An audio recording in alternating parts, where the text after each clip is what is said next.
Commander Zixtal of the Hegemony Defense Corps stood behind the reinforced transperistyle viewport of the orbital station, watching the planet Kepler 442b rage beneath them. The storm system that had engulfed the northern continent was unlike anything in the galactic databases. Winds exceeding 200 kilometers per hour, lightning strikes that could vaporize a shuttle, and hail the size of graviton cores pummeling the surface with relentless fury.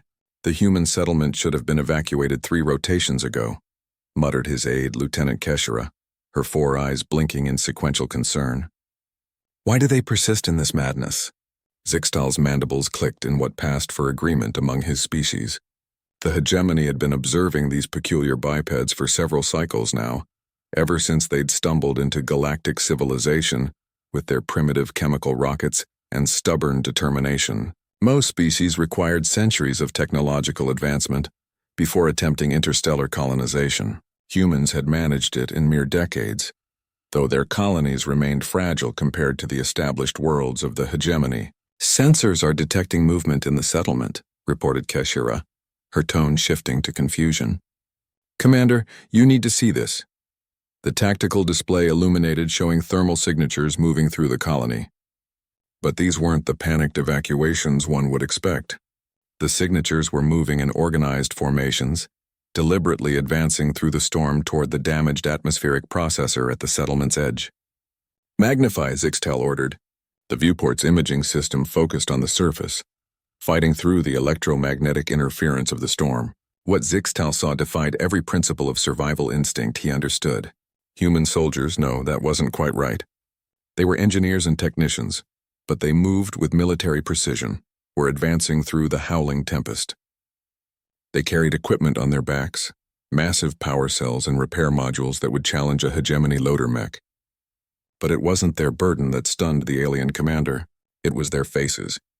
They were smiling, not the grimace of determination he'd seen in other species facing overwhelming odds, not the resigned acceptance of inevitable death. They were genuinely, inexplicably, radiantly happy as they marched through what should have been certain doom. Are our translators malfunctioning? Zixtal demanded. Scan their communications. The bridge's linguistic AI processed the human chatter, translating the rapid exchanges.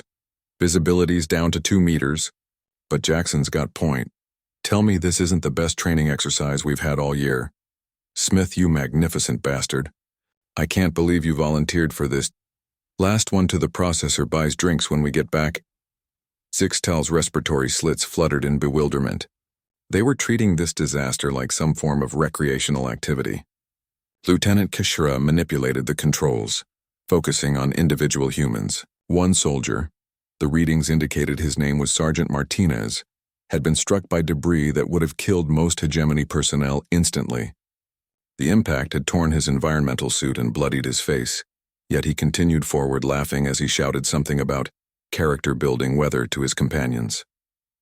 Another human, Engineer Chen, according to her biosignature, was carrying equipment that weighed nearly as much as she did while navigating terrain that shifted with every gust of wind. Her vital signs showed exhaustion that should have forced immediate rest, but she pressed on, her face lit with what the translation matrix identified as fierce joy. Commander, Keshera whispered, their stress hormones are elevated, but so are their endorphins. They're experiencing pleasure from this ordeal. The truth hit Zixtal like a gravitational wave. For months, the hegemony had dismissed humanity as a weak species, short-lived, fragile, lacking the natural armor of the Krillian or the regenerative abilities of the Vorth. Their technology was primitive, their ships barely faster than light, their worlds vulnerable to every cosmic hazard. But they had misunderstood everything. The humans weren't weak. They were utterly, terrifyingly insane. On the surface, the repair team had reached the atmospheric processor. The machine, critical for maintaining the colony's breathable atmosphere, had been damaged by a lightning strike that would have reduced most structures to molten slag. The humans began their work immediately, wielding tools and conditions that would challenge a fully automated repair system. Zixtal watched Staff Sergeant Rodriguez rappel down the side of the massive machine in winds that could tear a flyer apart, her face visible through her helmet's visor. She was grinning like she'd just been offered a promotion and a raise. When a particularly violent gust slammed her into the metal housing, she just laughed and adjusted her grip. They're not just surviving this, Keshra observed, her voice carrying an emotion Zixtel had never heard from his aide before. Awe. They're thriving in it. The repair took 3 hours. 3 hours of humans working in conditions that violated every safety protocol in the hegemony manual. They sang while they worked, actual songs, their voices carrying over the storm through their comm systems. They told jokes that made no sense to alien sensibilities, but caused explosions of laughter among the team. When Private Kumar slipped and nearly fell into a lightning rod array, his teammates didn't panic. They cheered when he caught himself and called him Gravity's favorite dance partner. By the time they finished and began their trek back to the settlement, Zixtal understood why the human colonies succeeded where others failed. It wasn't despite their apparent weakness, it was because of what that perceived weakness concealed. They were a species that found joy in adversity, strength in struggle, and purpose in the impossible. They didn't just endure hardship. They celebrated it, transformed it into something that made them stronger, closer, more determined.